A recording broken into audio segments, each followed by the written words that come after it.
विशेष परिणाम कारण जेह कषायना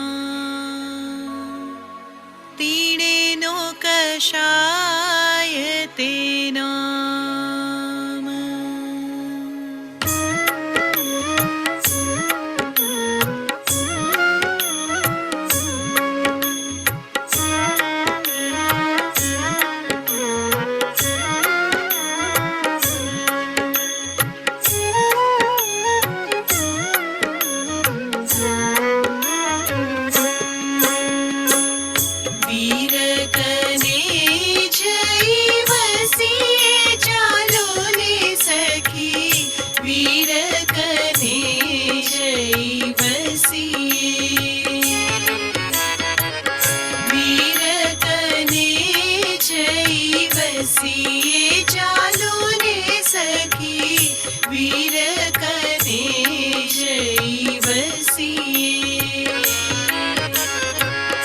अक्षत पूजा जिननी करता अक्षय मंदिर वसिये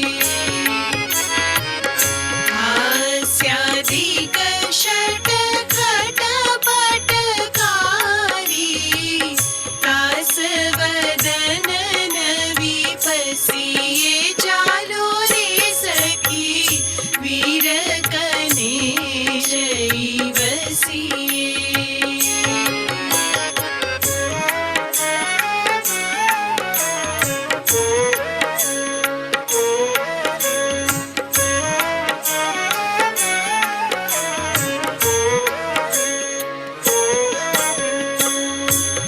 हास्यरती दश कोडा कोडी सागर बंधन कसिये अरती ने भय शोक दुगंछा विष कोडा कोडी खसिये चालो रे सखी वीर कने जई बसिये वीर कने जई बसिये चालो रे सखी वीर कने जई बसिये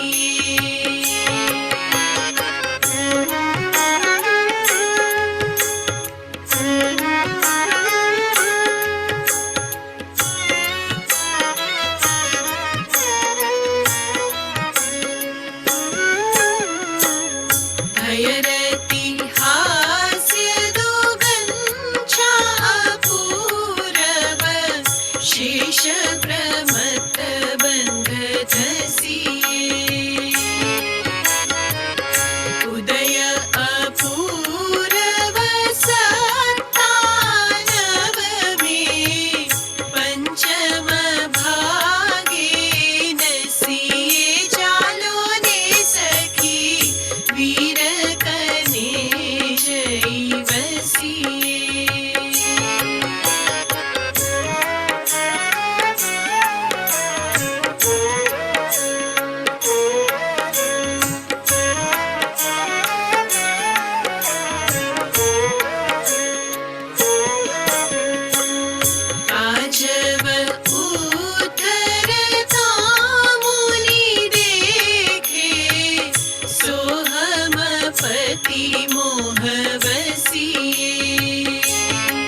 चरण दुगंछा फळ चंदाळे जन्म में तारज ऋषिये चालो ने सखी वीर कने जई बसिए वीर कने जई बसिए चालो ने सखी वीर कने जई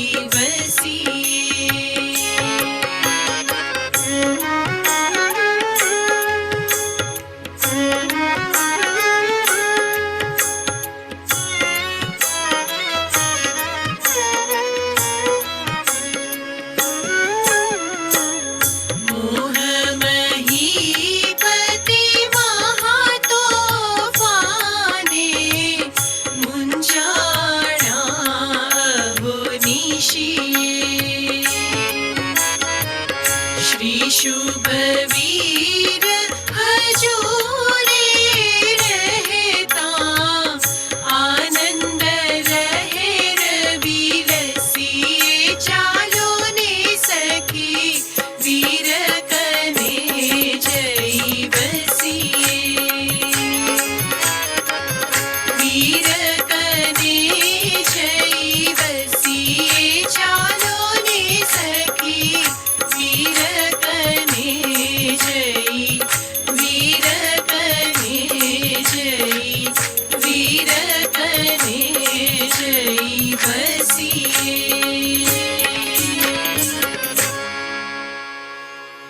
Rakesh Rai, Sally Brother by has joined. क्षत शर्म निदानकम् कंटिन्यू काव्य पश्चिम गणिवरस्य पुरोक्षतमण्डलम्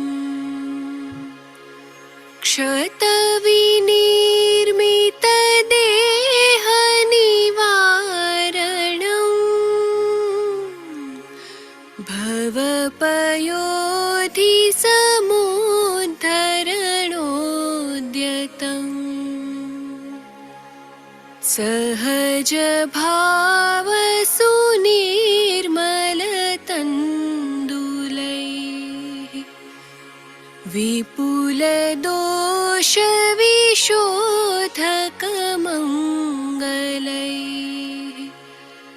अनुपरोध सुबोध विधायकम् सहज सिद्धमहं परिपूजये ॐ परमपुरुषाय परमेश्वराय जन्मजरा मृत्युनिवारणाय हास्य षट्कनिवारणाय श्रीमते वीरजिनेन्द्राय अक्षतं यजामहे स्वाहा एग्जैक्टली अटेंडेड जय जिनेन्द्र सभी को प्रणाम. This is our session Jai Jinendra. to Pranam. understand our biggest enemy, which lies within ourselves. तो शालीभद्र भाई बहुत अच्छे से हमें समझा रहे हैं कि कैसे हमें हमारा स्वभाव पाना है. Last time we talked about various things. Before we go into the summary, can Taruben, Tame or Harshaben, can you do 3 Naukar mantra for Mangalacharan and then we can get started. ત્રણ કે બેન ત્રણ हाँ जी हाँ.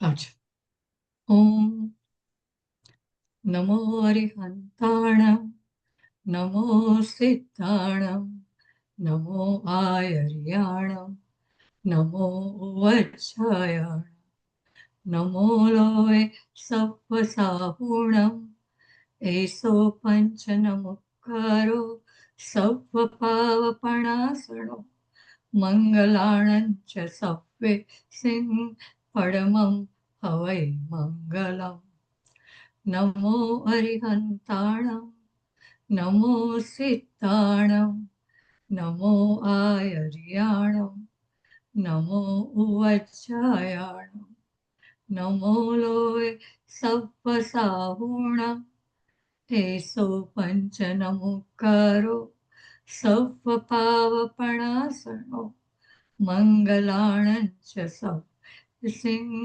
परमं हवै मङ्गलम् नमो हरिहन्ताणं नमो सिद्धाणं नमो आयर्याणं नमो उवज्जायाणं नमो लोय सप्पसाहुणं एसो पञ्चनमुक्कारो सप्पपावपणासनो मङ्गलाणं च वेसिं परमं हवै मङ्गलं परमं हवै मङ्गलम् जय जिनेन्द्र सौले प्रणाम। जय जिनेन्द्र। सो लास्ट टाइम शालीभद्रा भाई ने हमें बताया कि आर्त ध्यान क्वेश्चन आंसर्स हुए थे एंड उन्होंने बताया कि आर्त ध्यान क्या होता है। तो हमें क्लैरिफिकेशन मिला कि रति और रति अरति दोनों आर्त ध्यान है। सो हमें कुछ अच्छा लगे या हमें कुछ बुरा लगे, वो दोनों सिचुएशन में आर्त ध्यान है और वो मेरा स्वभाव नहीं है। So that was the main revelation कि हमें हमारा स्वभाव क्या है वो पहचानना है और उसमें रहना है। और जो आलंबन हम लेते हैं कि प्रभु की भक्ति करें या कोई भी धर्म अनुष्ठान करें, कुछ भी करें, तो वो सब ठीक है, लेकिन अंदर से धर्म की यात्रा शुरू होती है, वो सबसे ज्यादा जरूरी है जानना। और जो स्वाधीनता है वो ही सम्यक्त्व है कि मैं ये परद्रव्य नहीं हूँ, और द्रव्य दृष्टि, तो मैं परद्रव्य नहीं हूँ, वो मेरे पे कोई असर नहीं कर सकता है परद्रव्य, मैं अलग द्रव्य हूँ, तो वो सम्यक दृष्टि है। और जो पराधीनता है कि इससे ये ठीक हो जाएगा या मेरे कहने से ये कुछ चेंज हो जाएगा, या जो भी वैसे हम उपाय करते हैं संसार में, typically our typical reactions, all of those are mithyatva. So that was the key points that we touched upon last time. If anybody has any questions from the last session, we can take those right now. Otherwise, Shalibhadra bhai, There were a few people who did not get a chance last time, so if they want to volunteer and yeah. Go ahead, Sally. I can go ahead. Okay. Shalibhadra भाई को मैंने question भी भेजे हैं. They are not directly related to last session, but अष्ट प्रकारी जो पूजा उन्होंने जब आज की धर्म कथा में करवाई थी, तो दर्शनावर्णीय कर्म के ऊपर क्वेश्चन है, वो मैंने उनको भेजे हैं. लेकिन जो होमवर्क उन्होंने बोला था कि केवल ज्ञान अगर हो जाए तो क्या, तो मैंने उसके ऊपर थोड़ा चिंतन किया है. उसमें भी मेरे को एक क्वेश्चन है कि आई एम अस्यूमिंग के केवल ज्ञान हो जाए फिर मन तो नहीं रहेगा. द क्वेश्चन इज के वेदनीय तो रहेगा, क्योंकि वो तो जब तक शरीर है तब तक रहेगा. तो अभी मेरी जो सिचुएशन है उसमें मेरे को सुबह में एक एक बार थोड़ा अर्थ ध्यान हो जाता है, मैं अपने आप नहीं कर पाती हूँ उसके लिए. तो मैं वो सोच रही थी कि अगर मेरे को केवल ज्ञान हो गया तो फिर ये आर्त्र ध्यान जो थोड़ा बहुत भी होता है वो तो नहीं होगा, सो नया कर्म का बंध नहीं होगा और मैं सर्व स्वीकार की भूमिका में आ जाऊंगी. दैट वाज माय चिंतन ऑन व्हाट शालीभद्र भाई हैड आस्क्ड ऑन केवल ज्ञान. ओके. और दूसरा जो उन्होंने कल्पना जगत का बोला था, तो उसमें मैंने ऐसा चिंतन किया था कि हम परिवार के साथ रहते हैं, दूसरे पर बहुत लोगों के साथ हम लोग रहते हैं, तो एक छोटी मोटी अपेक्षा खड़ी हो जाती है. तो उसके लिए उन्होंने जो कल्पना जगत की बात की थी, तो व्हाट आई थॉट के कमठे धरणेन्द्रेश स्वोचितम कर्म कुर्वती, वो if I apply every single day in my life, तो जिसको जो बोलना है बोले, जिसको जो करना है करे। पर मैं अगर मेरी मनोवृत्ति ऐसी रही तो अपेक्षा रहित तो नहीं बोल सकती हूँ, पर कम अपेक्षा जरूर हो जाएगी। और अग्रेसिव मेरे से कुछ भी मेरे वाक्य नहीं निकलेंगे। हितभाषी और मितभाषी पढ़ू मेरे में आ जाएगा। और सहज भाव से, लास्ट टाइम शालीभद्र भाई ने वही बोला था कि ये सब सहजता से करना है, मीन्स जोर से नहीं करना है, पकड़ के नहीं करना है। तो दैट वाज माय चिंतन ऑन कल्पना जगत, एंड दैट्स इट। जय Jinendra. That was a nice Uh, sharing. प्रणाम। किसी और ने कुछ होमवर्क के बारे में कुछ फील किया हो तो? अब ये ले लीजिए, फिर then we can ask somebody else. इसके ऊपर आपका जो भी प्रतिभा।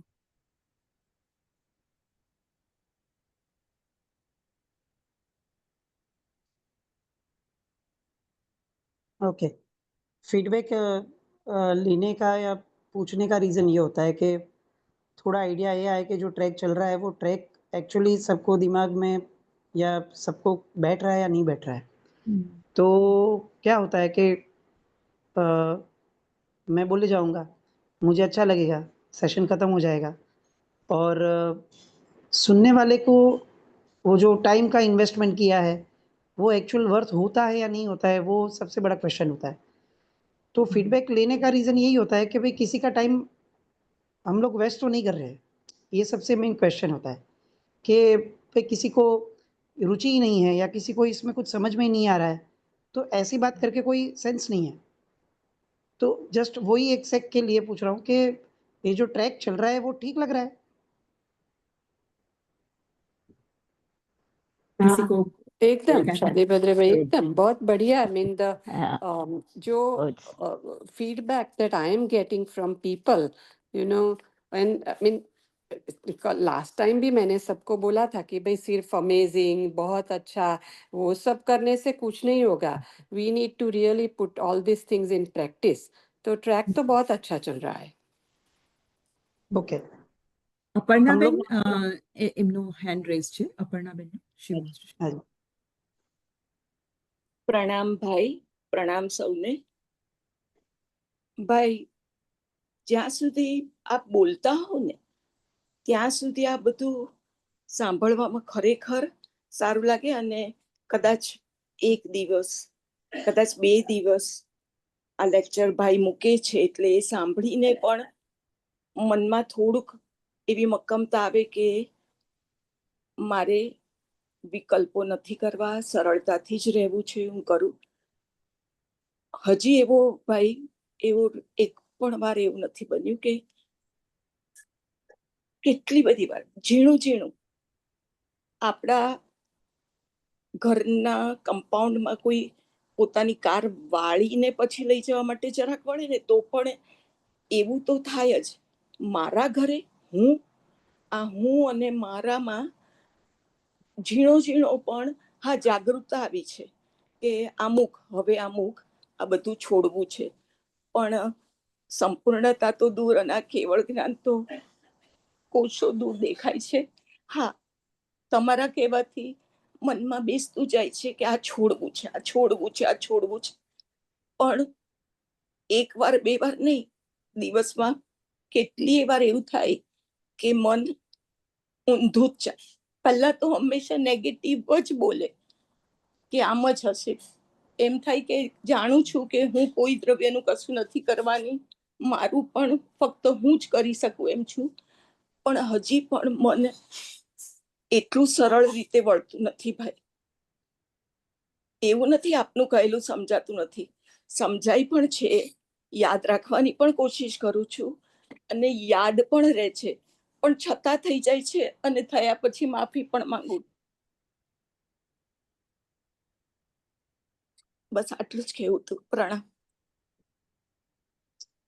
બેન, આપણને 7 દિવસ જૂનો પણ તાવ હોય ને અને આપણે ડૉક્ટરની દવા લઈએ ને તો પહેલે દિવસે આપણને રિઝલ્ટ 10% પણ માંડ મળે. ઘણીવાર તો બીજે દિવસથી માંડ 5% સ્ટાર્ટ થાય. 7 દિવસના તાવની સ્થિતિ આ હોય ને બેન, તો અનાદિ અનંતકાળનો જ્વર લાગ્યો હોય, એમાં નાનકડું પણ કાણું પડે છે ને બેન, તો એ અચીવમેન્ટ છે.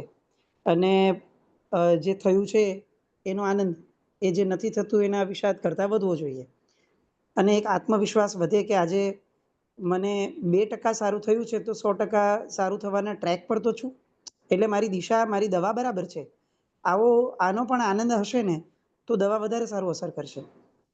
એટલે વિષાદ તો નહીં, એ ન થાય, ન હોવો જોઈએ. આપણે જે કરીએ છીએ એનો આનંદ જેટલો વધારે થશે ને એટલું એ બળવત્તર થશે. બાકી અનંતકાળથી થયેલી વસ્તુઓને આપણે 60-70 વર્ષના આયુષ્યમાં તો કેટલો ઘા કરી શકશું એ પ્રશ્ન જ રહેવાનો છે. અને એમાંય આપણો પ્રમાદ આપણને બહુ પાછળની ઉંમરે જગાડે, આપણને બહુ પાછળની ઉંમરે સમજણું બનાવે, તો એ થોડું આપણી માટે સમયગાળો ઓછો છે. પણ કશો વાંધો નથી. દવા આપણે જેટલી લઈએ છીએ એટલી આપણને અસર કરશે, બાકીની દવા આવતા ભાવમાં અસર કરશે. બસ આ ભાવમાંથી લઈને જવું છે, એટલા સંસ્કાર પડવા માટે એને વારે ઘડીએ ઘૂંટીએ, એ પણ ઇનફ છે. આભાર. હાજી. હર્ષાબેને હેન્ડ રેઝ કર્યો છે. હા, જય જિનેન્દ્ર. પ્રણામ ભાઈ. આપણે જે તમે મને એક્સક્યુઝ મી હર્ષાબેન, હા. હિન્દી કે ઇંગ્લિશમાં બોલજો બેન. સમ સોરી પીપલ નો એટલે Sorry. અપર્ણાબેનને કે ભાઈને વચ્ચે નતા એ કરવા, પણ you are just starting, so please either Hindi or English. Thank you. Comfortable, नहीं तो you can say, ये जो but एक Salibhadra react I can speak in कि Hindi. उसमें मैं पहले, मेरी क्षति क्या थी पहले की बात है, थोड़े मतलब तो मुझे एक हमेशा एक बुरी आदत थी कि भूख हो या ना हो पर वहां फ्रूट पड़ा है या कुछ कैश्यू पड़े हैं तो खाने की आदत थी। और मुझे बहुत बुरा लगता था कि इस आदत से मैंने कभी कभी पचखांड लेके भी मेरा टूट जाता था। और एक्चुअली भूख भी नहीं है और ऐसी भी नहीं है, बट एक बस बुरी आदत।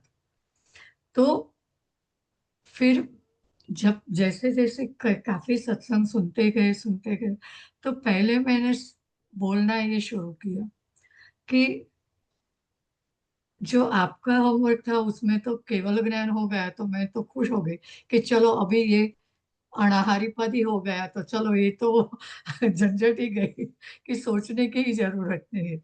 पर कल्पना जगत में जाके, पर ऐसे मैं सोचती थी उस टाइम पे कि अरे यार अभी तेरी मौत आएगी तो तू कहाँ जाएगी, ये मंजूर है तुझे। फिर दूसरा मैं सोचती थी कि 2 इंच की जीभ के लिए इतना क्यों वो तड़पन होती है, ये भूख तो है नहीं, फालतू में क्यों पेट में डालती है। तो वो भी धीरे धीरे, पर सबसे ज्यादा असर मेरे पे वो किया कि अभी तेरा मौत आएगा तो तू कहाँ जाएगी। And maybe it is also out of the fear, but it did work and that habit was gone. Great. Okay, आज थोड़ा हम यही टॉपिक के डिटेलिंग में मोहनीय कर्म के उपलक्षण में जाते हैं. ये शायद ये एक टॉपिक ऐसा है जो थोड़ा हमें क्लैरिटी एग्जैक्ट मोहनीय कर्म क्या है उसकी दे सकता है. तो ये आपने बात शुरू की है तो शायद ये ट्रैक पे हम लोग थोड़ा ये सोचते हैं. देखिए, हमें भूख लगी है और हम खाना खा रहे हैं. कितने कर्म इन्वॉल्व हुए इसमें? 8 कर्म में से कितने कर्म इन्वॉल्व हुए? भूख लगी है वो कौन सा कर्म है? शरीर का तो वेदनीय वेदनीय कर्म है. तो क्षुधा वेदनीय, मुझे समझो भूख लगी है या प्यास लगी है तो वो वेदनीय कर्म का उदय है.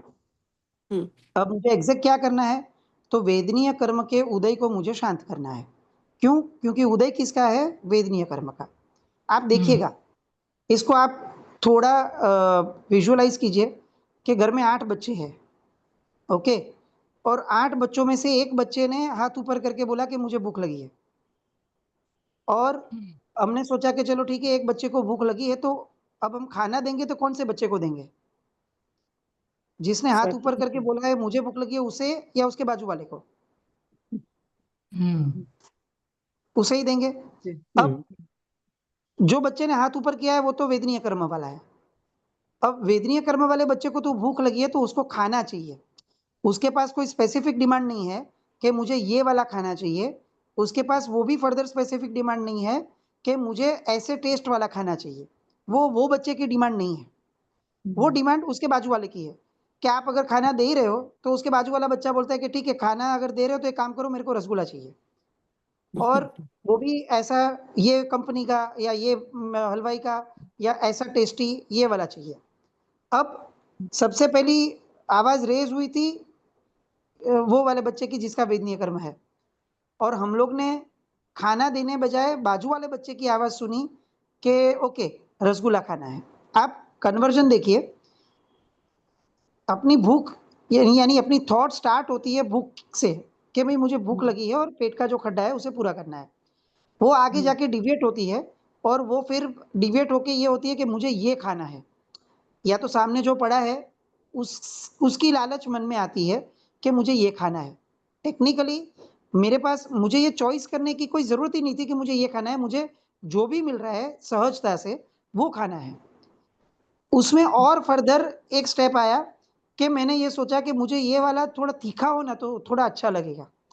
तो उसमें और एक फर्दर स्टेप मैंने ऐड कर लिया। मेरी नेचुरल भूख वाली फीलिंग से आगे बढ़ते-बढ़ते मैं स्पेसिफिक फूड की फीलिंग में गया। उसके बाद उसमें स्पेसिफिक फीलिंग के अंदर मैंने टेस्ट ऐड किया। उसके बाद वो जो खाना खाया, उसका एक फीडबैक मन में खड़ा करने की और एक स्टेप मैंने आगे बढ़ा कि ये अच्छा था या ये बुरा था, व्हाट्सोएवर। लेकिन टेक्निकली खाना देने से वो बच्चा शांत हो गया था और हो जाता था। तो ये इतना जो प्रोसेस आगे आया, वो एक्चुअली वो बच्चे का तो डिमांड ही नहीं था। तो ये मैंने क्या किया, मैंने एक मूर्खता की कि जो बच्चे को भूख लगी थी, उसको देने बजाय बाजू वाले बच्चे की भूख, बाजू वाले बच्चे की डिमांड वो सब सैटिस्फाई करने का शुरू किया। अब इसका हम लोग इसका उपाय क्या कर सकते हैं? आप सबसे पहले वो समझिए कि भूख लगना वो सहज है, वो वेदनीय कर्म है। वेदनीय कर्म का उदय सबको हो सकता है। वेदनीय कर्म का उदय तीर्थंकर केवल ज्ञानी भगवंतों को भी हो सकता है। यानी भूख लगना वो गलत नहीं है। उदय में भूख आ रही है तो वो कोई गलत नहीं है, उसको सेटिस्फाई तो आप भी कर रहे हो, मैं भी करूंगा, और कल उठ के अगर केवली भगवंत है तो वो भी सेटिस्फाई करेंगे, क्योंकि वो करना है, वो उदय है जिसे पूरा करना है। तो वहां पे तो कोई नया मेजर कर्मबंध नहीं है। कर्मबंध कहाँ पे होता है? कर्मबंध यहाँ पे होता है कि जो बच्चे की डिमांड थी उसके सिवाय वाले बच्चे पे मैंने ध्यान दिया कि भाई ये जीभ जो आप 2 इंच की बोल रहे हो, मैं बोल रहा हूँ वो 2 इंच वाली भी बड़ी है, जो दिख रही है। उसका मेन रीज़न जो है ना, वो जो नहीं दिख रहा है 0 इंच का है, वो मन है। जीभ के लिए हम लोग नहीं खाते हैं, बेसिकली वो मन के लिए खाते हैं। जो जीभ जीभ तो वैसे भी जड़ है। आप जीभ के ऊपर रखो तो टेस्ट फ़ील करने के बाद पता चलता है। आप कोई भी गोली लो, जीभ के ऊपर मत रखो, डायरेक्ट अंदर डालो, तो उससे कोई फ़र्क नहीं पड़ता है, अपने को टेस्ट या उसकी कोई सेंस नहीं आती। क्यों? क्योंकि वो मन जो है, वो जीभ के साथ जुड़ता ही नहीं है। जीभ और मन, उसका जो कॉम्बिनेशन है, वो पदार्थ के साथ नहीं जुड़ता है, तो कोई फीलिंग खड़ी नहीं होती है। तो टेक्निकली हम लोग यही सोचते हैं कि ये जीभ का प्रॉब्लम है। नहीं, ये जीभ का प्रॉब्लम नहीं है। ये प्रॉब्लम और डेप्थ में जाओगे तो समझेगा कि ये मन का प्रॉब्लम है। उससे और डेप्थ में जाएँगे तो समझेगा कि ये मन का प्रॉब्लम भी नहीं है, ये प्रॉब्लम बेसिकली मोहनीय कर्मा का है। क्योंकि मेरा खाना खाने से मेरा काम खत्म हो रहा है तो मैं इतनी लप्पन-छप्पन क्यों करता हूँ? यानी ये तो कोई यानी सेंसिबल काम ही नहीं है कि भई जब मेरा, आप सिंपल दूसरा एग्ज़ाम्पल लो कि अगर किसी के साथ मैं बात कर रहा हूँ, मुझे किसी के पास से एक प्रोडक्ट देके पैसा लेना है, तो मैं वो आदमी से कभी भी ये नहीं पूछता हूँ कि भाई आपने ये कपड़े क्यों पहने हैं? क्योंकि मुझे तो प्रोडक्ट देना है, पैसा लेना है, किस्सा खत्म हो गया। मैं वो आदमी की डेप्थ में कभी नहीं जाता हूँ, तो मैं खाने की डेप्थ में क्यों जाता हूँ? जब मुझे पेट भरना है, तो पेट भरने के लिए तो पदार्थ का पेट में जाना ज़रूरी है। तो कौन से पदार्थ का पेट में जाना, वो भी डिटेलिंग ज़रूरी नहीं है। जो पदार्थ पेट में जाता है वो कैसा है, वो सोचना भी ज़रूरी नहीं है। वो पेट में गया, उसके बाद भूख का शमन हुआ कि नहीं, सिर्फ़ वो सेंसिटिविटी में जाना, वो ज़रूरी था। उसके बजाय ये जो गया पदार्थ पेट में, वो कैसा था, वो कैसा लगा, ये जो भी सेंसिटिव हम लोग सेंसेशन खड़ा कर रहे हैं वो एक्चुअली वेस्ट है, वो एब्सोल्यूट वेस्ट है, उसकी एक्चुअली कोई जरूरत नहीं है। आप खाली सोचो कि ये कुछ भी किए बगैर अगर हम लोग खाना खा लेते हैं तो कोई दिक्कत होती है? पेट भर जाता है। अगर मैं सोचूं ही नहीं कि ये तीखा है या मीठा है तो भी पेट तो भरने ही वाला है। अगर मैं डिसाइड ही नहीं करूं कि मुझे यही खाना है और फिर भी जो सामने पड़ा है वो मैं खा लूं नेचुरली, तो भी मेरा पेट तो भरने ही वाला है। तो बेसिकली इंटेलिजेंट इंसान वो है कि जो जिसके लिए उसने काम शुरू किया है वो उसके ऊपर फोकस करे। तो मैंने काम शुरू किया था पेट की भूख को शांत करने के लिए, तो मैं उसको फोकस करूं और उसको ही खत्म करूं। मैं अगर दूसरी चीज को कॉन्सेंट्रेट ही नहीं करूं तो कितने सारे प्रॉब्लम वो तो खत्म होते ही है, कितने सारे नए कर्मबंध भी खत्म हो जाते हैं। तो मुझे ये एक्चुअली सोचना पड़ेगा मेरी रूटीन लाइफ में कि मैं एग्जैक्टली जो भी काम कर रहा हूं वो उसका सोर्स, रूट सोर्स क्या है। जैसे मैं खाना खा रहा हूं तो मैं टेस्ट के लिए खा रहा हूं, मैं जीभ के लिए खा रहा हूं, मैं पेट भरने के लिए खा रहा हूं, या मैं हेल्थ के लिए खा रहा हूं। बहुत सारे विकल्प है। तो मुझे वो सोचना पड़ेगा कि ये खाने का रीजन क्या है। जैसे ही मैं सोचना शुरू करूंगा, जैसे आपके केस में अगर हम लोग सोचे कि भाई सामने फ्रूट पड़ा है, अब भूख तो लगी ही नहीं है, तो आप देखिए मुझे वहां का पता नहीं है, यहाँ पे इंडिया में आप देखोगे ना तो स्ट्रीट डॉग्स रहते हैं या बिल्डिंग में कुत्ते रहते हैं। अगर एक बार उनका पेट भर गया है, उन्होंने अच्छे से खा लिया है, फिर आप कोई भी अच्छी चीज रखो वो सूंघेगा लेकिन खाएगा नहीं। क्यों नहीं खाएगा? क्योंकि उसको भूख नहीं है। तो मुझे तो सिंपल ये सोचना है कि अगर एक तिर्यंच के अंदर ये सेंस है, शेर के बारे में भी लोग ऐसा बोलते हैं कि अगर उसका पेट भरा हुआ है आप उसके बाजू में से पास हो जाओगे, वो आपको कुछ नहीं करेगा अगर आपने उसको परेशान नहीं किया है तो। क्यों? क्योंकि उसका अगर पेट भर गया है तो उसको सेंस है कि पेट अगर भर गया है तो खाने की प्रवृत्ति नहीं करनी चाहिए। तो ये एक सिंपल लॉजिक मुझे मेरे मन को देना है कि भाई अगर मेरा पेट भरा हुआ है तो खाने का दूसरा कोई रीजन एक्चुअली तो है ही नहीं। चखने के लिए खाना वो तो कभी भी था ही नहीं। क्षुधा वेदनीय का उदय हो और मैं अगर खाऊं तो वो वैलिड रीजन है, लेकिन क्षुधा वेदनीय का उदय ही नहीं है और फिर भी मैं खाऊं, वो ऐसी बात हुई कि मेरे साथ कोई बात करने वाला नहीं है फिर भी मैं अकेला बड़बड़ बड़बड़ बड़ कर रहा हूं।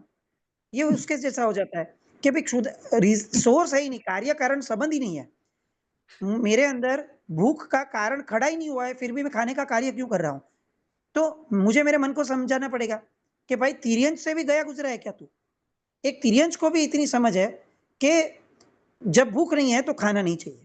तो मैं तो पंचेंद्रिय मनुष्य हूं, मैं ब्लेस्ड हूं, मैं आर्य देश, आर्य कुल, आर्य धर्म, ये सब एक स्टेप ऊपर चढ़ा हुआ हूं, तिर्यंच से काफी ऊपर हूं।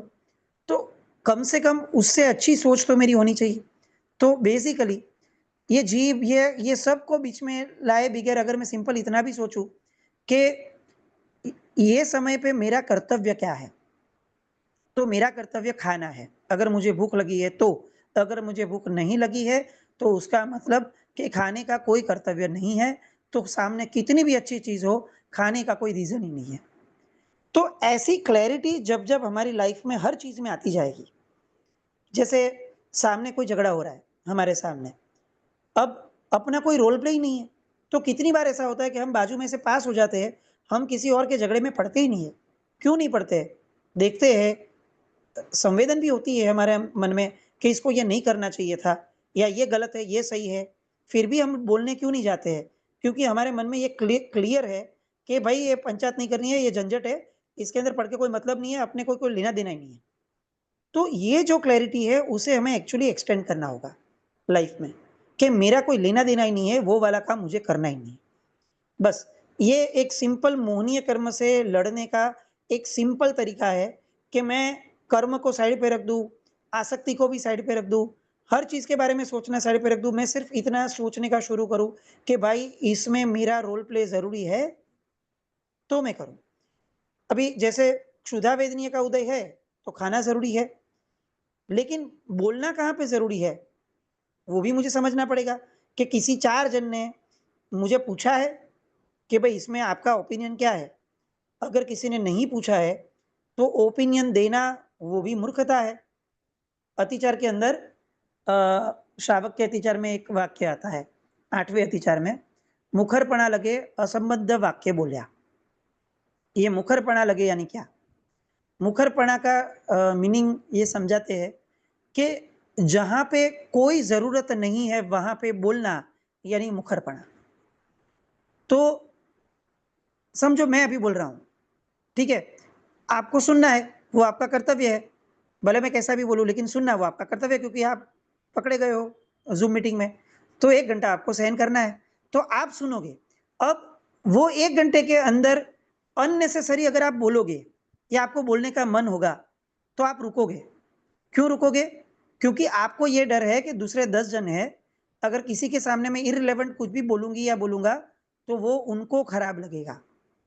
ये सोच के भी हम रुक जाते हैं, हम बोलते नहीं हैं। तो आप सोचिए, लोक संज्ञा की वजह से अगर हम अपने आप को कोई भी इर्रिलेवेंट चीज़ करने से रोक सकते हैं, तो हमारे खुद के कर्मबंध की अपेक्षा से हम पूरे जीवन में खुद को क्यों नहीं रोक सकते हैं? ये कितनी सिंपल सी मन को समझाने की एक टेक्निक है कि भाई अगर 4 जन के बीच में तू इतना समझ के बोल रहा है, तो जब तू अकेला है, वो टाइम पे समझ के बिहेव क्यों नहीं कर सकता है? जहाँ पे तेरी ज़रूरत नहीं है, तू क्यों बोलता है? जहाँ पे किसी ने माँगा नहीं है कुछ ओपिनियन, तू क्यों उनको ओपिनियन देता है? जहाँ पे कुछ सोचने का कोई रीज़न ही नहीं है। जैसे आप देखो किसी-किसी का मन ऐसा होता है कि जिसको ये चिंता होती है कि पाकिस्तान का अब क्या होगा? जिसको ये चिंता होती है कि ईरान में ये इन लोग ने इज़राइल ने अटैक कर दिया है, तो अभी ये ईरान और इज़राइल का वॉर का दूसरे देशों में क्या इफ़ेक्ट होगा?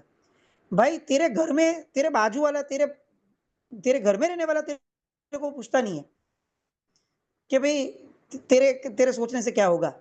और ईरान और इज़राइल का सोच के क्या मतलब है? तो वहाँ से मन को हमें ये रिटर्न लाना है ये सोच के ये सातत्य वाला अभ्यास है बेसिकली। मोहनीय कर्म को समझ के जो एक्चुअली हम लोग को करना है ना वो ये है। सिर्फ राग, द्वेष, आत्मा या ऐसी बड़ी-बड़ी बात उससे एक्चुअली सिर्फ हमारी इन्फॉर्मेशन बढ़ेगी। हमें अगर क्षयोपशम में जाना है, तो हमें प्रैक्टिकल इम्प्लीमेंटेशन स्टार्ट करना होगा and that has to be done right now. मैं ऐसा सोचूँ कि आज मैं सुनूँ, 4-5 एपिसोड सुन लूँ, फिर बाद में चलो मैं कुछ स्टार्ट करूँ या मैं सोचने का स्टार्ट करूँ कि मैं कुछ करूँ कि नहीं करूँ। तो फिर ये जो मैंने सुना है, उसका जो योग है, वो योग मेरे लिए निष्फल गया। अब वो योग मुफ्त में मिला था? नहीं, योग मुफ्त में नहीं मिला था क्योंकि मन, वचन, कर्म का कोई भी योग पुण्य से ही मिलता है। शुभ योग अगर है, तो पुण्य देने से ही मिला है। तो कितना पुण्य देने से मुझे ये योग मिला था? तो भाई ये तो जीन वचन है। जीन वचन का किसी ने भी किया हुआ ये इंटरप्रिटेशन है लेकिन उसका सोर्स तो जीन वचन है। तो जीन वचन का एक शब्द सुनने के लिए असंख्य भव के शुभ क्रियाओं का पुण्य हम दांव पर लगाते हैं। तो मुझे मेरे मन को ये समझाना है कि मैं सिर्फ ये 1 घंटे का सेशन नहीं सुन रहा हूँ, मैं बेसिकली मेरे कितने सारे जन्मों का जो मेरी जो एफर्ट है उसको दांव पे लगा के मैं सुन रहा हूँ। तो मुझे उसका रिटर्न तो कुछ देना ही चाहिए। अगर नहीं दूँ तो शायद ऐसा हो सकता है कि भाई नेहा बेन है या कोई भी है या शालीभद्र भाई है वो शायद मुझे कुछ ना बोले। लेकिन जो कोई सीसीटीवी में मुझे ऊपर से देख रहा है, जो केवल ज्ञानी भगवंत मुझे कांस्टेंट वॉच कर रहे हैं, उनको तो समझ में आता है कि इसने कितना पुण्य गवाया। तो उनको कैसा लगेगा? मैं मूर्ख लगूँगा उनकी नज़र में। तो हमारे यहाँ पे मोहनीय कर्म से फाइट करने की जो एक पद्धति है, उसमें ये एक शब्द हमें हमेशा बताया गया है कि केवल ज्ञानीनी नज़રમાં હું કેવો લાગીશ, वो चिंता होती है। मैं जो भी एक्ट करूँ या जो भी थॉट मेरे मन में आती है, मेरी थॉट शायद जगत में कोई समझ नहीं सकता है क्योंकि वो मेरे अंदर है। लेकिन केवल ज्ञानी जो है, वो तो मेरी थॉट को आज भी समझ सकते हैं। एक-एक क्षण को समझ सकते हैं क्योंकि वो तो केवल ज्ञानी है।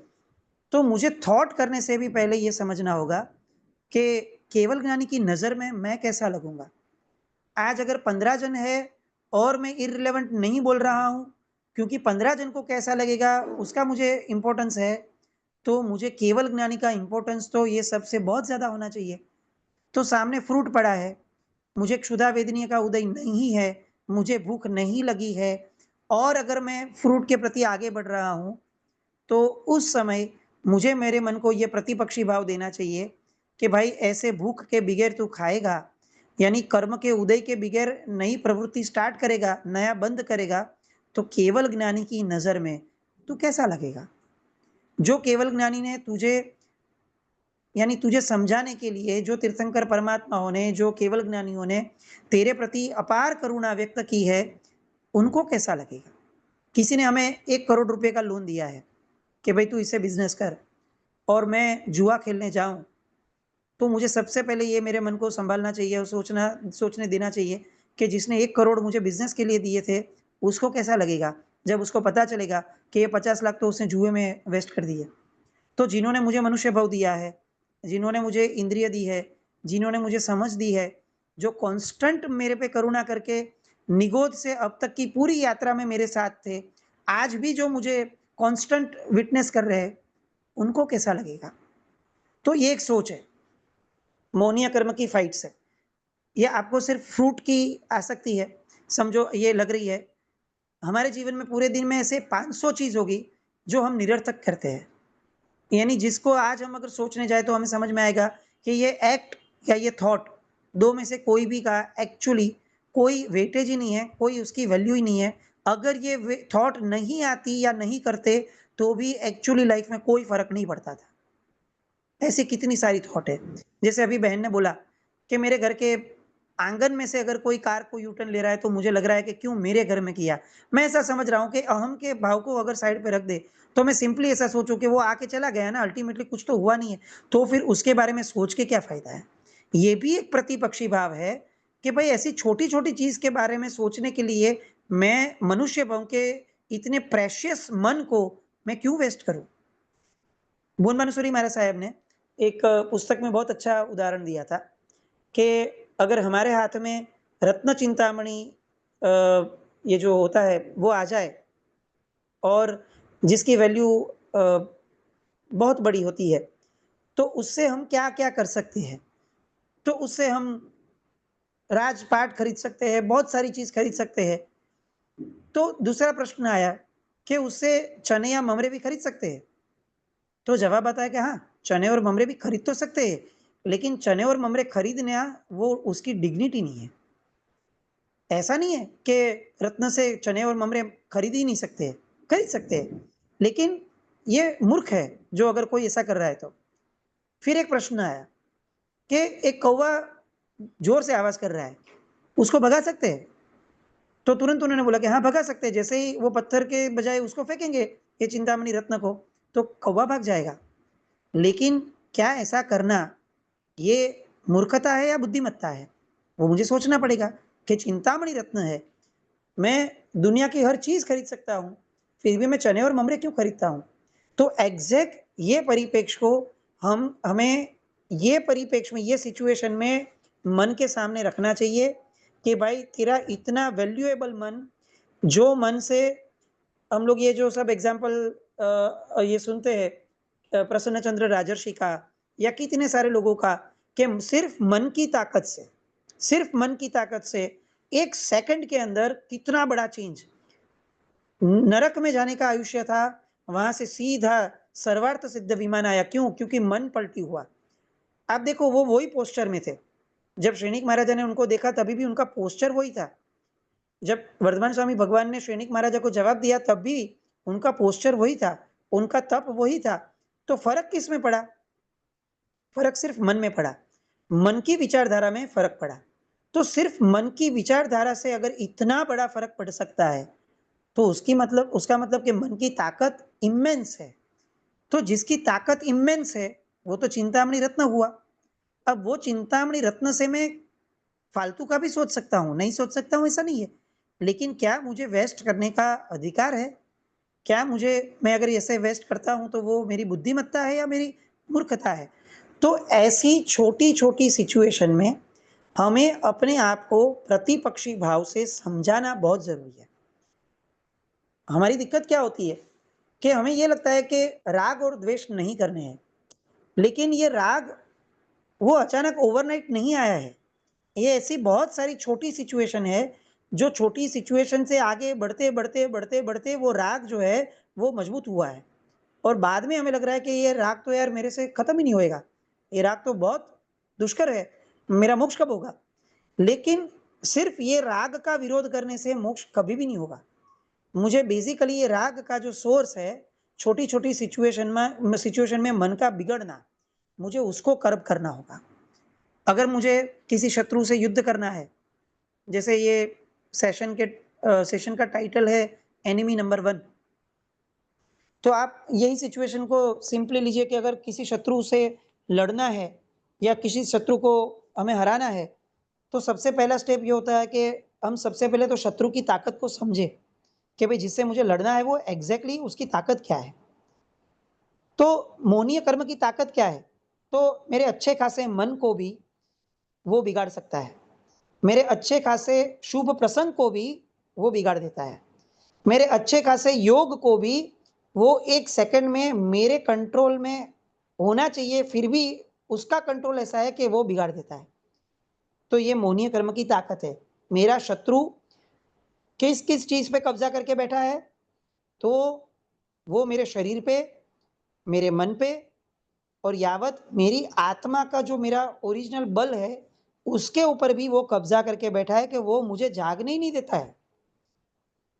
मुझे समझ में आता है कि ये गलत है, मैं देह नहीं हूं, इतनी भी समझ है मुझे, नहीं है ऐसा नहीं है, हम सबको पता है कि शरीर मैं नहीं हूं। आप हमारी बात छोड़ दो, ये जो भी क्रिश्चियन लोग भी है, क्या इस्लाम को भी जो फॉलो करते हैं, आप देखो उन लोग को भी एंड में तो पता है कि इसके बाद भी कुछ तो है, यहाँ का मृत्यु हो जाएगा ये जन्म का, उसके बाद भी कुछ तो है। फिर वो लोग शायद उसको हेवन का नाम दे, हेल का नाम दे, जो भी दे, लेकिन एक चीज तो वो लोग भी स्वीकार करते हैं कि इसके ये जन्म के मृत्यु के बाद कुछ तो है। तो वो जो कुछ तो है उसे हम सनातन धर्म में आत्मा कहते हैं। लेकिन ये समझ विशेष रूप से हमें प्राप्त हुई है कि आत्मा नाम की एक चीज है जो मैं हूं, जो आगे मेरे मृत्यु के बाद भी मेरे साथ आने वाली है। इतनी समझ होने के बावजूद ये मोहनीय कर्म जो मेरा शत्रु है उसका कंट्रोल ये है कि वो मुझे कोई भी सिचुएशन में वो भुला देता है। वो मुझे गुस्सा करवाने के टाइम पे एक्चुअली भुला देता है कि भाई आज गुस्सा कर लूंगा, आज किसी के ऊपर मैं कंट्रोल खड़ा कर लूंगा, लेकिन इसके मरने के बाद एक सिचुएशन है जिसमें मुझे ये कर्म को भुगतना पड़ेगा। क्यों? क्योंकि मरने के बाद भी एक लाइफ है। तो इतनी समझ तो मेरे में बचपन से है कि भाई मेरा एक भवांतर है, मेरा एक भवांतर है, मेरी एक भवांतर की पूरी परंपरा है, ये समझ तो है। लेकिन मेरा शत्रु ऐसा है जो मेरी ये समझ के ऊपर भी हावी हो गया है, जो मेरा मन, मेरी समझ, मेरे आत्मा के ऊपर हावी होके खड़ा है। तो अब सबसे पहले मैंने ये जाना कि ओके, शत्रु की ताकत क्या है? तो शत्रु की स्ट्रेंथ ये है भाई कि वो सब सब कैप्चर करके बैठ गया है। फाइन। अब दूसरा स्टेप आता है कि अब हम शत्रु के पास क्या क्या सैन्य है, उसके पास लड़ने के लिए वेपन्स क्या क्या है, हम दूसरा ये सोचते कि भाई जिससे लड़ना है उसके पास क्या क्या वेपन है। तो उसके पास के वेपन समझने से हम लोग को पता चलता है कि देखो ऐसी सिचुएशन में जब क्षुधा वेदनीय का उदय है, वो टाइम पे भी वो मन को मोहनीय कर्म के साथ जोड़ के वो एक नया वेपन खड़ा करता है, जिसकी वजह से क्षुधा वेदनीय कर्म का उदय खत्म होने से पहले मेरे मोहनीय कर्म का बंद हो जाता है। आप वो प्रोसेस को डिटेलिंग में देखिए। खाना खाने से कोई नए कर्म का बंद नहीं होता है। क्यों? क्योंकि मैं तो जो उदय हुआ है उसे शांत कर रहा हूं। केवल ज्ञानी भगवंत भी क्या करते हैं? भूख लगी है तो खाना खाते हैं। वर्धमान स्वामी भगवान ने भी गोचरी तो हो रही थी, तो उसका मतलब खाना खाना जो है वो इतना बड़ा कर्मबंध नहीं है नया। तो फिर भी क्यों मेरा कर्म इतना बढ़ रहा है, फिर भी क्यों मेरे भाव बढ़ रहे हैं? तो सिर्फ कर्म के उदय को खत्म करना वो इतना बड़ा प्रॉब्लम नहीं है। प्रॉब्लम ये है कि मैं कर्म के उदय को खत्म करने के टाइम पे एक नया बंद करता हूं। मेरा प्रॉब्लम वो नया वाला बंद है कि भाई मुझे कुछ भी खाने से पेट की भूख खत्म होने वाली थी, लेकिन मैंने क्या किया, मैंने स्पेसिफिकली सोचा कि मैं ये खाऊंगा। क्यों? क्योंकि मुझे ये पसंद है। तो टेक्निकली ये पसंद का तो इसमें कोई रोल प्ले ही नहीं था, पेट ही भरना था। तो ये वाला जो मोहनीय कर्म है वो मुझे, ये मेरी मति को भ्रमित करता है। जो काम मुझे एक्चुअली करना था उससे भ्रमित करके वो दूसरे काम में मुझे इन्वॉल्व कर दे रहा है। तो मुझे ये सोचना है, मुझे ये समझना है कि मेरे शत्रु का वेपन क्या है। तो मेरे शत्रु का वेपन है मेरा भ्रम। तो वो वेपन से मैं कैसे लड़ पाऊंगा, वो शत्रु को मैं कैसे हरा पाऊंगा? तो उसके छोटे छोटे जो वेपन है, कम से कम उसको मैं आज से ही खत्म करना शुरू कर दूं। हम एक साथ में उस वो जो मन है उसको हम लोग मार नहीं सकेंगे, उसको ओवरकम नहीं कर सकेंगे। लेकिन ये जो छोटे-छोटे वेपन है कि उसने अचानक से हमें बोला कि ये इसने ऐसा क्यों बोला? तो उसने अचानक से कोई रीज़न के बगैर मेरे ईगो को अचानक से भड़का दिया कि भई मेरी जगह में ये क्यों गाड़ी आई? भाई मुझे मेरे से ये ऐसे क्यों बात कर रहा है? ये अचानक से थॉट क्यों आई है? जबकि इसको सोचे बगैर भी वो सिचुएशन से पास तो मैं हो सकता हूँ, कोई दिक्कत नहीं है। भाई उसने बोला वो जाने, अपने को क्या लगा है?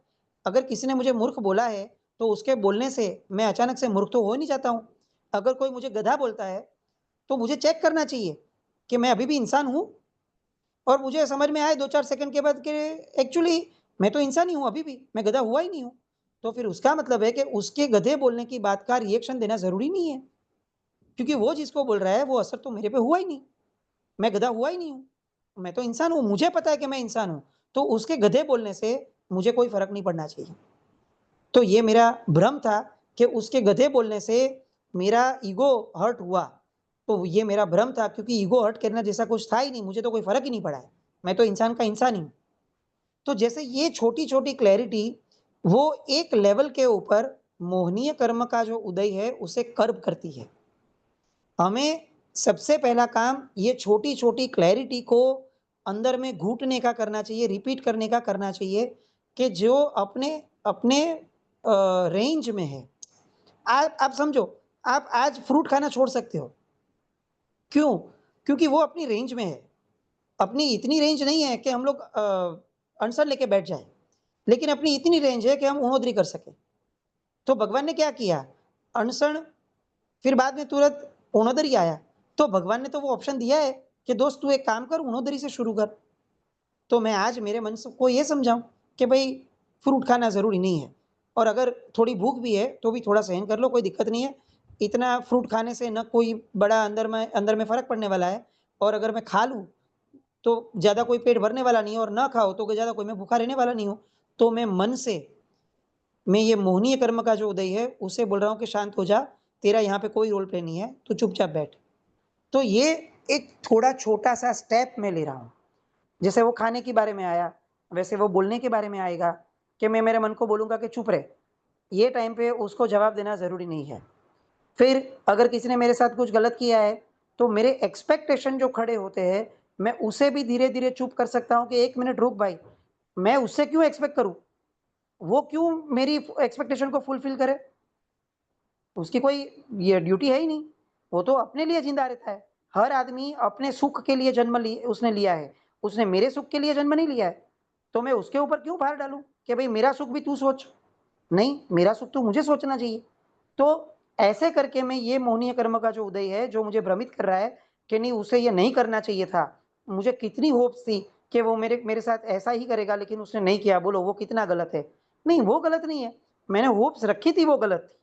तो ये इतनी छोटी क्लैरिटी भी मन को मैं प्रतिपक्षी भाव के रूप से मैं छोटे-छोटे समय में, छोटी-छोटी सेकंड में मेरे मन को मैं भावित करते धीरे-धीरे मैं राग और द्वेष के ऊपर पहुँचूँगा। हमारे में कषाय का भी आप देखोगे ना, तो अनंत अनुबंधी कषाय सबसे बड़ी ज़रूरत उसकी थी। फिर बाद में धीरे-धीरे प्रत्याख्यानीय, अप्रत्याख्यानीय, फिर लास्ट में संज्वलन के बाद में आए कि भई 15 दिन वाला जो है उसको भी खत्म कर, लेकिन पहले तो यही बताया कि भई 1 साल के ऊपर अगर तेरा बियॉन्ड जाता है, तो वो तो बंद कर कम से कम। तो सबसे पहले जो हमारी रेंज में है, उसे कर्ब अगर आज नहीं करते हैं, तो कल ये राग और द्वेष इतनी बड़ी बात, वो मोहनीय कर्म को हम कभी भी कर्ब नहीं कर पाएँगे। तो आपने जो आशय से फ्रूट खाना छोड़ा है, मैं उसमें ये दूसरे 3-4 आशय दे रहा हूँ कि मन को थोड़ा वैरायटी दीजिएगा। आज ये सोच के फ्रूट खाना बंद किया है, तो कल दूसरा ये सोच के भी फ्रूट खाना बंद कीजिए कि ये अभी फ्रूट खाना वो ज़रूरी नहीं है, क्योंकि उणोदरी वाला जो फंडा है वो मेरी रेंज में है, मुझे उणोदरी करनी है, तो मैं नहीं खाऊँगी। उससे फ़र्क क्या पड़ेगा? अलग-अलग सोच मन को देने की वजह से मन को एक आदत पड़ेगी, अलग-अलग प्रकार के धर्म और अलग-अलग प्रकार के योगों की स्वीकार भावना उसके अंदर आएगी। सिर्फ एक ही भावना से अगर हम धर्म करते रहेंगे, तो वो मोनोटोनस हो जाता है, वो बोरिंग हो जाता है। क्यों? क्योंकि मन वैरायटी प्रिय है। तो इसलिए भगवान ने इतने सारे योग हमें दिए हैं, इसलिए पूर्वाचार्यों ने इतने सारे ग्रंथ हमारे लिए रखे हैं। क्यों? क्योंकि मोनोटोनस वे में कुछ भी नहीं करना है। ये 64 प्रकार की पूजा का जो आज की धर्म कथा में जो विवेचन आ रहा था, मैं वो टाइम पे वही बोल रहा था कि सिर्फ अभिषेक पूजा के लिए ये वीर विजय जी महाराज साहब ने और पूर्वाचार्यों ने हमें कम से कम 50 से 60 भावनाएं दी है कि ये आशय से मैं जल पूजा कर रहा हूँ, ये आशय से मैं जल पूजा कर रहा हूँ। ऐसे 50 से 60 आशय है और मैं तो जिंदगी भर एक ही आशय से जल पूजा कर रहा हूँ कि मेरे मन का मैल दूर हो जाए, आपके शरीर के ऊपर जल जो जा रहा है उसकी वजह से मेरा मैल दूर हो जाए। ये तो सिर्फ एक आशय है। और आप हमारी सिचुएशन देखो कि सिर्फ एक ही आशय बरसों से करने की वजह से पूजा में जो उल्लास आना चाहिए वो रोज नहीं आता है। क्यों? क्योंकि मन की प्रकृति है कि वो मोनोटोनस या बोरिंग हो जाता है, एक ही एक चीज अगर उसको मिले तो परमात्मा ने उसका भी एक सॉल्यूशन निकाला कि आपके पास योगों की वैरायटी दी है। तो वैसे प्रतिपक्षी भावों की एक वैरायटी होनी चाहिए। ये प्रतिपक्षी भावों की वैरायटी क्या करती है, तो मन का वीर्यांतराय कर्म जो है उसका क्षयोपशम मन को करवाती है कि उसको उल्लास आते हैं कि चलो आज ये सोच के मैं नहीं खाऊंगा, कल ये सोच के नहीं खाऊंगा। धीरे धीरे क्या होगा कि मन वो 4-5-6 दिन के बाद वो मन ये डिमांड करना ही बंद कर देगा कि ये फ्रूट पड़ा है तो खाते हैं। क्यों? क्योंकि मन को अलग अलग तरीके से मैंने अटैक किया है, अलग अलग सोर्स से मैंने, अलग अलग जगहों से मैंने उसके ऊपर अटैक किया है। तो मन भी थोड़ा निर्बल हो जाएगा और लास्ट में क्या होगा कि वो फ्रूट खाने की जो इच्छा थी वो क्षय हो जाएगी। पहले क्षयोपशम होगी और फिर उसका क्षय होगा। तो ये प्रोसेस जो हमारे रेंज में है उसे हमें रूटीन लाइफ में एक्सटेंड करना होगा। मोहनीय कर्म सिर्फ समझना जरूरी नहीं है, मोहनीय कर्म को छोटे छोटे लेवल के ऊपर हराना भी जरूरी है। हम कॉन्फिडेंस पे तो ही आ सकेंगे जब हम छोटे छोटे चीज को जीतेंगे। आप देखो, अगर हमें कोई एक सब्जेक्ट नहीं आता है, बच्चा क्या करता है, पहले क्या पढ़ेगा? जो नहीं आता है वो पढ़ेगा या जो थोड़ा थोड़ा आता है वो पढ़ेगा? वो पहला ट्राई ये करेगा कि जो थोड़ा थोड़ा आता है वो मैं सीख लूं। तो उसकी वजह से क्या होगा कि एक तो मुझे वो जल्दी याद भी रह जाएगा और दूसरा मुझे कॉन्फिडेंस भी आएगा कि हाँ मुझे कुछ आता है। लेकिन अगर मैं एकदम टफ सब्जेक्ट को सबसे पहले ले लेता हूं तो दिक्कत क्या होती है कि मुझे day by day, second by second मुझे ये फील होता जा रहा है कि नहीं यार ये मेरे बस का नहीं है, नहीं यार ये मेरे बस का नहीं है। उसकी इफेक्ट क्या होगी कि जो मुझे आता है मैं वो भी भूल जाऊंगा। तो ये पद्धति है लड़ने की कि मुझे सबसे पहले छोटी छोटी चीज को कर्व करना, छोटी छोटी चीज में कॉन्फिडेंस लेना चाहिए, जिसकी वजह से बड़ी बड़ी बातों के अंदर मेरी एक पूर्व भूमिका तैयार हो और मैं वो बड़ी बड़ी बातों से भी बाद में लड़ सकूं। तो ऐसा कोई भी निमित्त उसे मोहनीय कर्म की ये पद्धति से कि हर एक समय पे हमें अपने आप को पूछना चाहिए कि मैं ये काम एक्चुअली बेसिकली मैं ये क्यों कर रहा हूं। अगर मैं किसी से ये बात कर रहा हूं तो मेरा काम क्या है, उसको ये समझाना। तो ठीक है, मैंने उसको बोल दिया और उसको समझाने का मेरा जो कर्तव्य था वो मैंने कर लिया। फिर मुझे उसने समझा कि नहीं वो देखना वो मेरा काम नहीं है।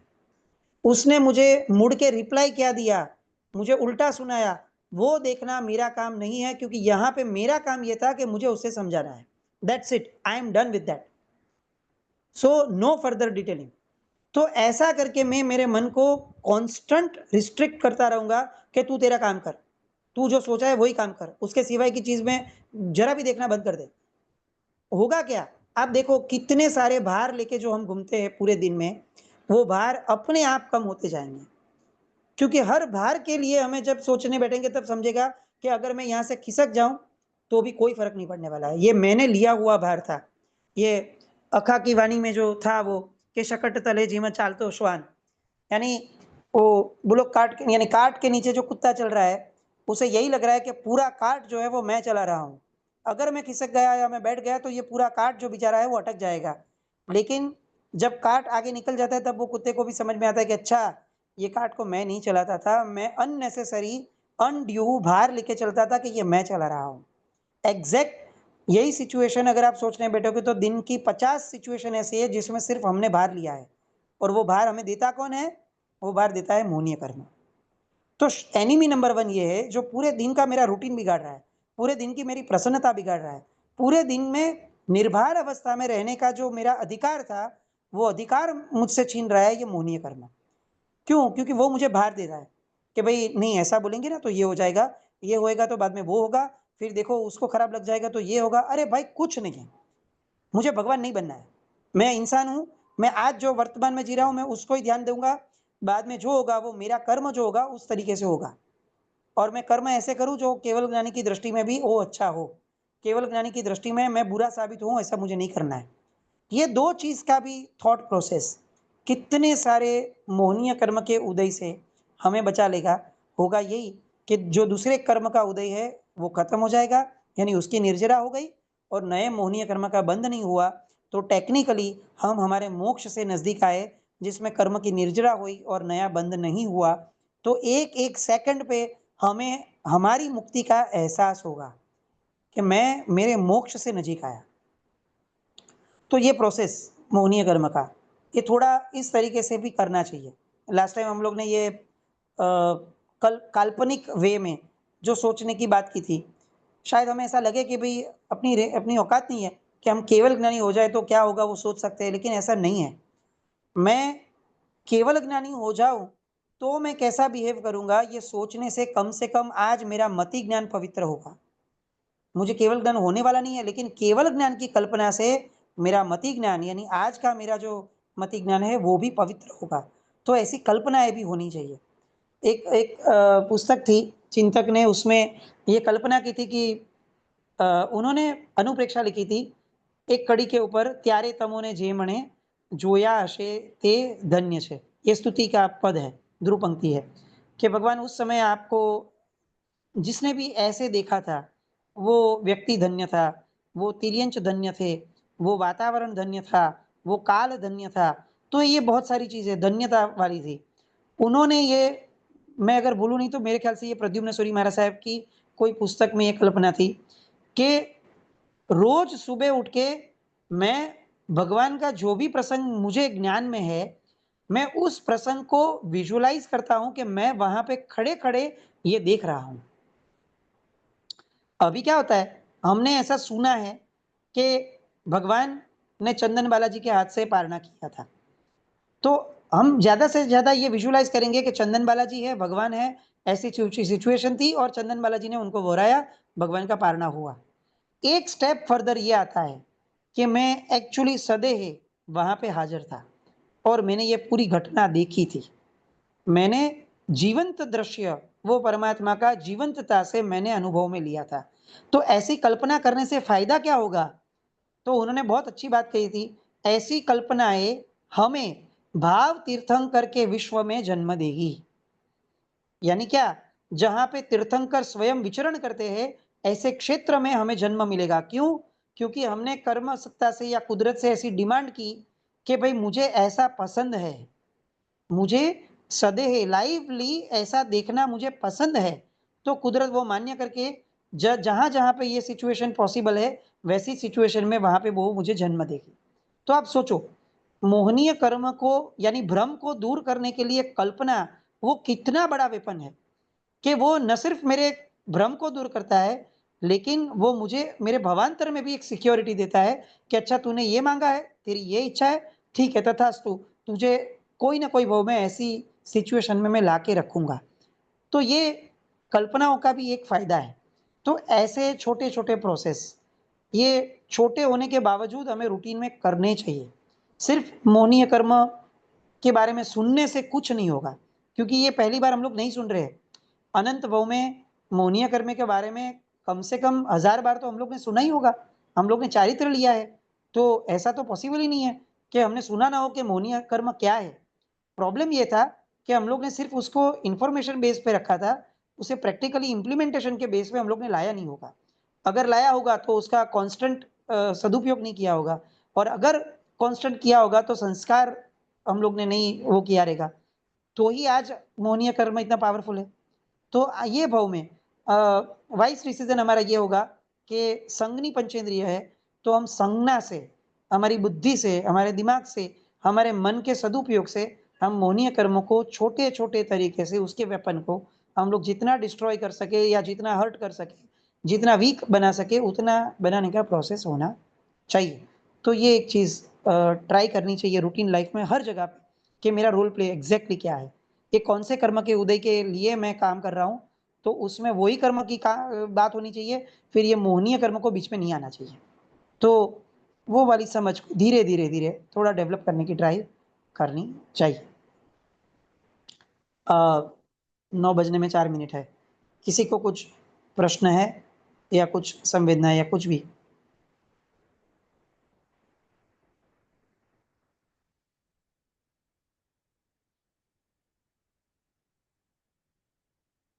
Does anyone have any questions, anything to share? कुछ कहना हो तो? बहुत सारे अच्छे टेक्निक्स बताए शालीभद्र भाई ने, मन को कैसे कल्टीवेट करना है.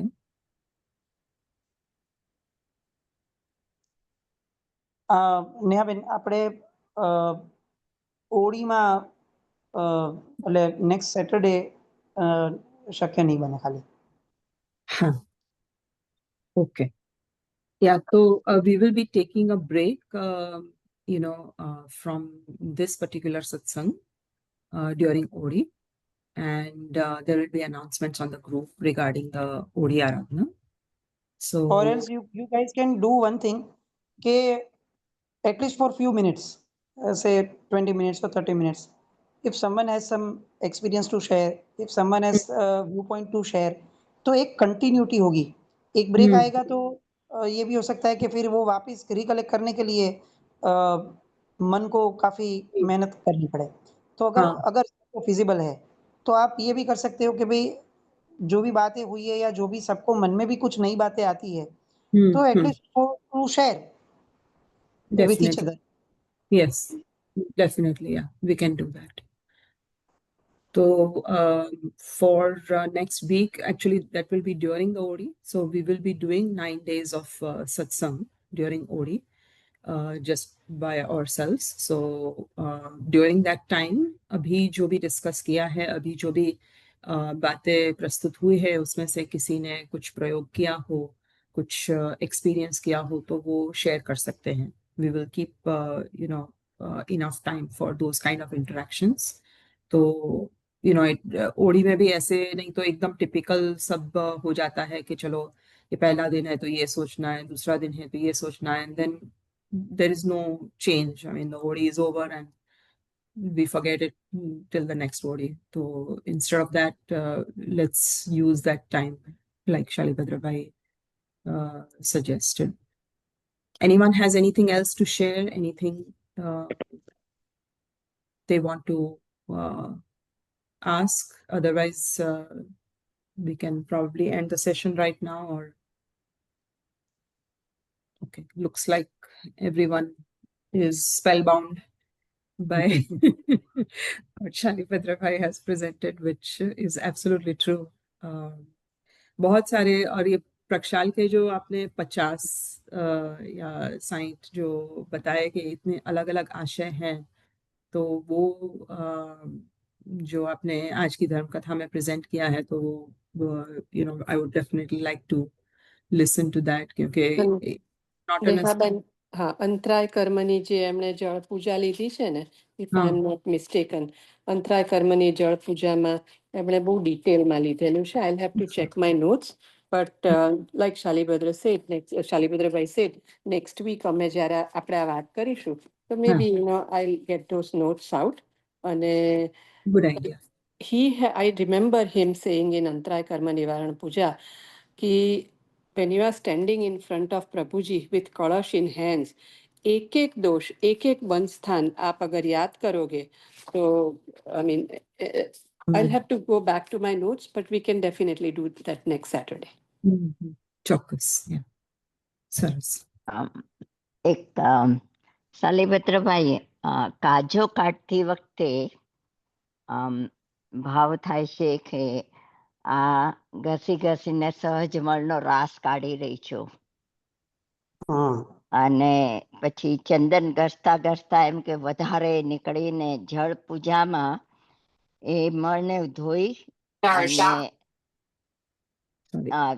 દર્શન જ્ઞાન ચારિત્રના અંગલોચના રૂપે કવચ પહેરીને બીજો કોઈ અંદર ન પ્રવેશ કરે એવી રીતે પ્રભુની પૂજામાં પ્રવેશ કરું છું. બહુ સરસ. તો આ બરાબર પ્રોસેસ છે? સરસ છે બેન. એવું પણ વિચારી શકાય, એટલે સામાન્ય રીતે કે ભગવાનને આપણે ત્યાં અલગ અલગ સ્વરૂપે પૂજવાની વાત છે. હવે આ ભક્તિ યોગ પાછો અલગ છે, અત્યારે આને લેવા જશું તો ઘણો આખો વિષય બદલાશે. બટ अपनी नॉर्मल पूजा में भी 3 अवस्था भगवान की जो थी उसके द्वारा चिंतन मनन करने की एक्चुअल बात थी.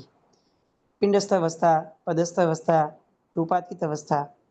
तो जल पूजा भी अगर हम करते हैं तो उसमें भी कम से कम अभी जो हम लोग जल पूजा करते हैं वो सिर्फ एक अवस्था की जल पूजा करते हैं कि जब भगवान छोटे थे और इंद्र ने जो अभिषेक किया था, हम आइडियोलॉजी में सिर्फ वही सामने रखते हैं. जबकि मैटर ये भी है कि यही इंद्र भगवान की दीक्षा कल्याण के पहले भी उनका अभिषेक करते हैं और भगवान का निर्वाण होता है उस टाइम पे भी भगवान का अभिषेक होता है. तो फर्क ये होता है कि जब बाल अवस्था में भगवान है तब वात्सल्य आता है. यही चीज अगर हम दीक्षा के बारे में सोचे तो हमें वैराग्य भी आता है कि ये भगवान का अंतिम स्नान है, यानी इस सृष्टि के अपकाय का अंतिम स्पर्श भगवान को हो रहा है.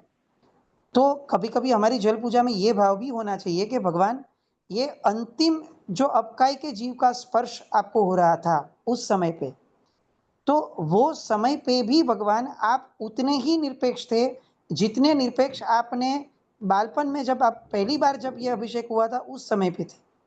तो भगवान की वो निर्लेप अवस्था, वो जो जन्म से थी वो दीक्षा में भी वही थी. तो जैसे आप हर अवस्था में निर्लेप थे तो वैसे आपकी अभिषेक पूजा द्वारा मैं हर अवस्था में निर्लेप बनूं, वो एक भाव भी हमारे यहाँ पे रखा गया है. सेम वे निर्वाण के समय अलग भावना आती है, लेकिन मेनली ये है कि वैरायटी ऑफ भाव इज मस्ट. हम इतने मोनोटोनस हो गए हैं ना कि हमें दूसरे भाव में जाना ही नहीं है, वो गलत है. तो उसे हमें थोड़ा रिपेयर करना चाहिए. लेकिन ये भाव भी अच्छी है, इसमें और थोड़ा इन्वॉल्व होके और भी एनग्रोस होके हम कुछ सोच सकते हैं तो वो बेस्ट है. ये 3 अवस्था के बारे में थोड़ा ऐड कीजिएगा तो आपको उसमें से ही मार्ग मिलता जाएगा. ખૂબ ખૂબ આભાર.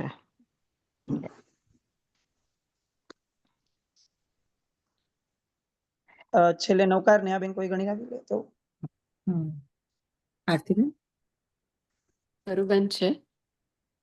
તરુબેન નવકાર બોલશો બેન? હા, she is here.